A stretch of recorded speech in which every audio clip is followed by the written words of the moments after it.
Okay. Cén fágur chuir go ní teachta gimar le Na Gaeil Óga. Maar Más mála. me ge banana an jo. Truck a tree, truck a cather no me dele. All quinny and would eat shoot, we fit coolly. Commission on a monino.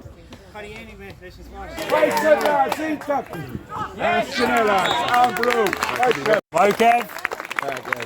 Run him after. Sheared and count Nord. Yes!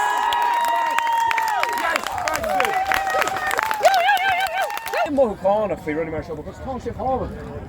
Tom Ruddy to sail at top of the card is top the public top the tongue top of right Larry Emer shin and move right until shin into so Cormina Margaret the cock in the dinner with as Lomer shin or Dumse hurt in the pass as a horty fain lads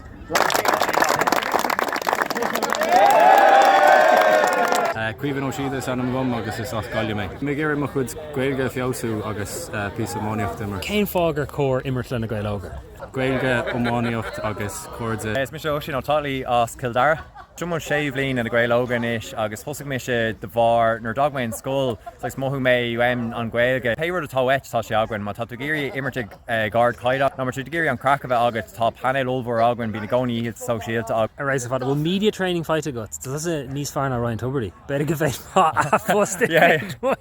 Came out his few shot him. Chica Dr. Gugmila. Nihal Conroy, Railtis a Dawsport. Kunnas mar bhuaín sé ordu céime eile bhaintach. sé beagnach níos fearr ná nuirí sé raibh ar fad. Cén fág go teachta Na Gaeil Óga.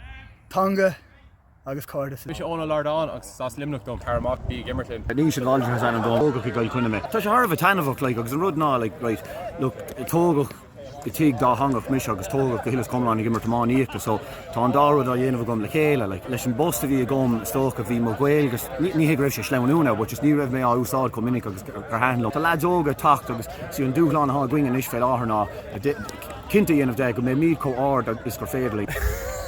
Bhí sé seamas ó héad as Port Larga. Agus an fear na ráfnaí go tusa sais cáúil. Brahan sé sinam trad ceol leis an grúpa de Mary Wallopers. Oh, tá Mary Wallopers cáúil reis bheith Glastonbury le déine. Bhí mar sinam i Glastonbury an deir seach na sicata. So what ein fanboys de chuid Mary Wallopers mhain sin is féileh teacht agus cuacamach le seamas an tám ar fad.